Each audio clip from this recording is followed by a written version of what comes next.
Hello, Jeanette Dale from Jeanette Dale Fitness here. Today we're going to do a high lunge to low lunge combo. And with this move, we're working on strengthening and lengthening at the same time, warming those muscles up nicely, working down deep into it, stretching it out at the same time that we're strengthening it with the push and pull.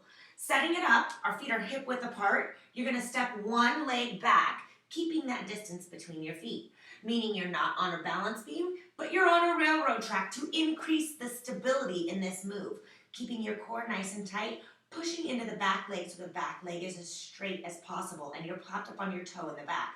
Taking that front knee, you're going to bend it.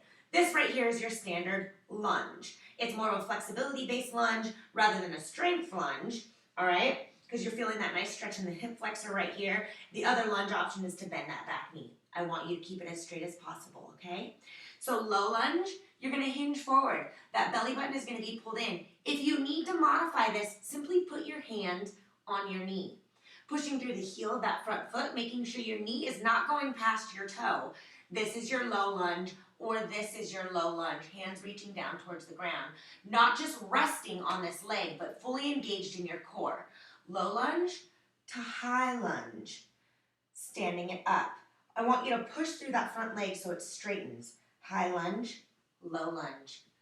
High lunge to low lunge. The back leg is straight and strong the whole time. Let me show you from a side view. Setting it up. Front knee is bent, 90-degree angle. Can you see that?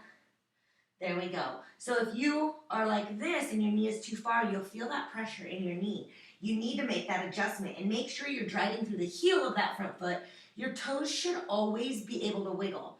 So the back leg, a lot of the times, it'll just start falling like this. I want you to push to straighten it, keeping your chest lifted at this point, feeling that stretch in your hip flexor.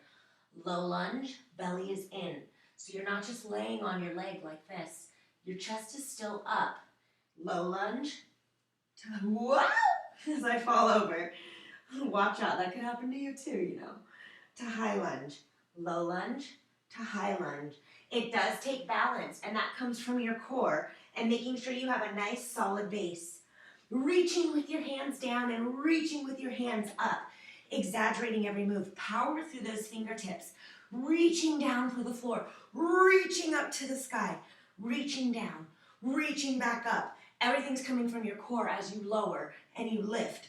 Lower and lift. Heat builds in the legs. You're able to get deeper into your low lunge and work on that flexibility and really push up to work on the strength in the legs. I hope you guys like that one.